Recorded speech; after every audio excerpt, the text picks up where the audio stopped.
Mindestens die Hälfte vom Jahr besteht der Bienenvolk nur aus Weibsbildern, also der Königin und Arbeitsbienen.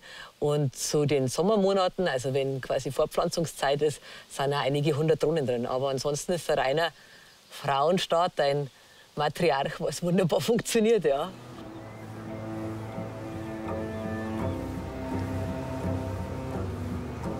Als Maria Lohmeier vor 15 Jahren Imkerin wurde, waren Frauen noch eher die Ausnahme. Inzwischen ist sie eine anerkannte Bienensachverständige. Also wenn ich zu meinen Bienenstöcken fahre, dann schaue ich zuerst zu den Fluglöchern. Das ist quasi wie der Mund, mit dem der Bienen, so sagt der Imker, zum Bienenvolk als Organismus mit mir spricht. Und da kann ich schon sehr viel ablesen. Ne? Ist Flugbetrieb, wie ist der Flugbetrieb, bringen sie Pollen nach Hause, fächeln weil es recht heiß ist. Und das ist für mich der schönste Moment, wenn ich da bin und ich höre Summen. Schau mal in das Herz des Bienenvolkes rein. Weil jetzt halt der Wind so geht, ich setze mal wirklich einen Schleier auf, nicht dass ich es im Gesicht habe. Die Bienen haben also einen kleinen süßen Pelz. Man sieht das auch da oben. Und je älter das werden, umso weniger Pelz. Die haben dann auch irgendwann einen Haarausfall. Aber das sind kleine, süße, pelzige Mäuse, gell? Meine Zuckerschnecken. Da gibt es ja den netten Spruch, nur was man kennt, kann man lieben und nur was man liebt, schützt man. Und ich habe die Bienen in mein Herz geschlossen. Also das kann man durchaus sagen, dass es eine Bienenliebe ist. Aufgewachsen ist die 39-jährige Maria in der Nähe von Dorfen bei Erding. Slow war ihr Zuhause. Das ist der Ort mit Wirtshaus, aber ohne Kirche. Ihren Lebensunterhalt verdient sie als Sekretärin in einer Steuerkanzlei. Wenn sie frei hat, hilft sie öfter dem Vater im Gasthaus. Ich bin absolut Wirtstochter. Ich bin am Stammtisch aufgewachsen, war immer unter Leid.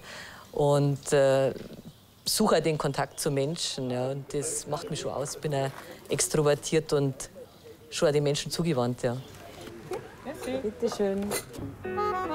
Seit Generationen schon ist das Wirtshaus Slow in Familienhand. Nach wie vor haben die Vorfahren hier ihren Platz. Auch der bekannte Heimatschriftsteller Georg Lohmeier kam von hier, Marias Großonkel. Für sie war es eine Kindheit zwischen Küche und Gaststube. Ja, die damalige Stammtischatmosphäre, das war eigentlich unbeschreiblich, weil es waren lauter Originale, die da gesetzt sind, also menschliche Originale, die damals zu der Zeit einfach dazugehört haben, die gibt es heutzutage gar nicht mehr. Man wird halt dann auch geschmatzig, sagt man, oder man scheißt sich halt relativ wenig. Und war spannend, eine tolle Kindheit. Das passt ja nicht. Nein, nix, du hast einen sehr aktiven Ausschnitt. Aber ja, das ist ja da wurscht, das ist ja was.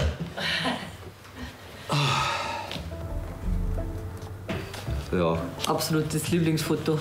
Genau. Mit dem Kindertee. Das Kind mit Kinderteeflasche und das Kaiwi mit dem Pipi-Kiwi.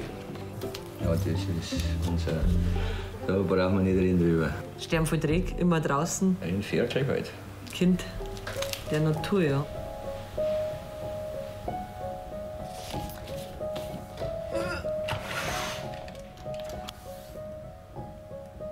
Meine Erinnerung an meine Mutter ist Arbeit. Also da war die Landwirtschaft noch voll in Betrieb mit den Bullen. Mein Vater hat Bullenmaß gehabt, da war es voll involviert. Und dann 2 kleine Kinder. Oma und Opa waren alt, dann zum Schluss ein Pflegefall. Also das war wirklich ausgefüllter Tag mit Arbeit. Ja. Mit erst 38 Jahren ist die Mutter an Krebs erkrankt. Maria war damals gerade mal 16.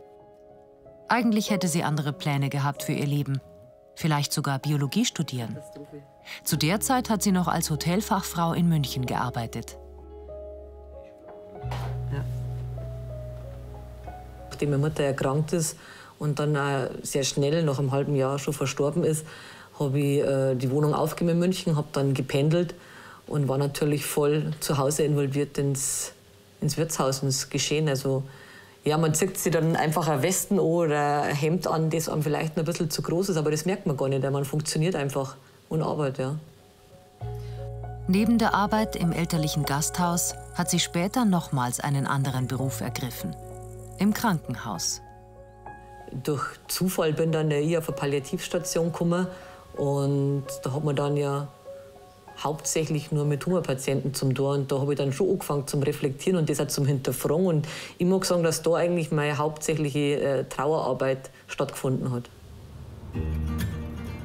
Noch etwas hat ihr über diese Zeit hinweg geholfen: die Nähe zur Natur. Nach der Ausbildung zur Imkerin hat Maria noch den Jagdschein gemacht. Meine Erinnerungen gehen da an den Jägerstammtisch zurück bei uns im Gasthaus. Das fand ich so mystisch, die Hunde unterm Tisch und die Geschichten dazu.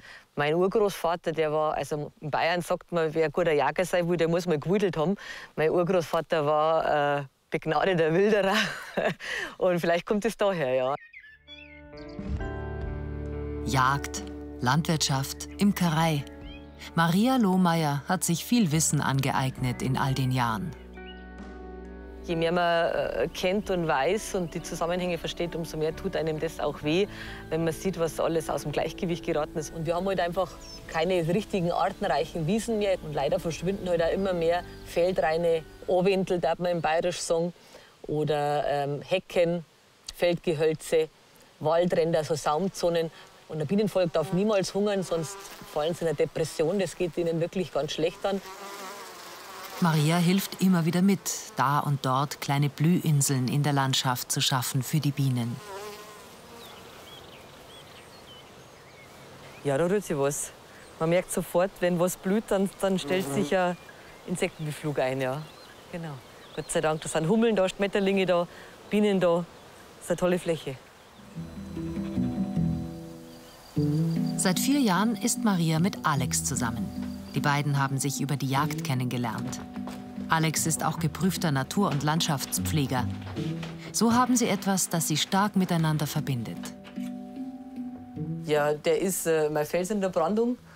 Da kann ich mich auch anlehnen und auch ab und zu durchaus auch mal Ruhepol, der mich dann wieder ein bisschen runterholt. Das hat es schön umschrieben, ja.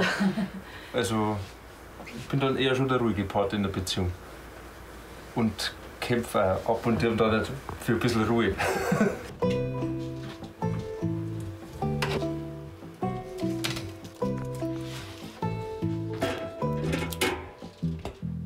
Jedes Jahr ist anders, jeder Honig ist anders, er schmeckt anders.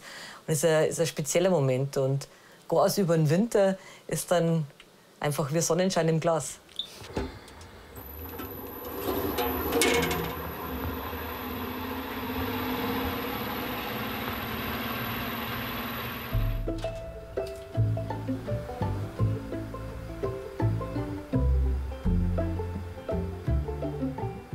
Gerade im Moment ist es wirklich ein Überraschungsmoment für mich, weil der Honig dunkel rausläuft. Also es ist Waldhonig und mit dem habe ich jetzt heuer ehrlich gesagt nicht mehr gerechnet. Aber tatsächlich haben es jetzt die letzten paar Tage Waldhonig eingedrungen und er läuft dunkel raus und das ist bei uns in der Region nicht ganz so häufig. Imkern. Das ist für Maria noch mehr als nur Arbeit mit den Bienen. Der ganze Stress, den wir haben jetzt in unserer Gesellschaft, man arbeitet täglich mit E-Mails und Handy und kaum ist ein E-Mail versandt, so möchte der Absender schon eine Antwort haben. Also es ist wirklich ein digitaler Stress, aber man sagt ja produktiv nichts. Und deswegen ist mir auch die Natur, die Imkerei draußen so wichtig, weil für mich macht das Leben aus und das ist das echte Leben, da wo ich mit beiden Beinen am Boden stehe und auch mit meinen Händen was bewirken kann.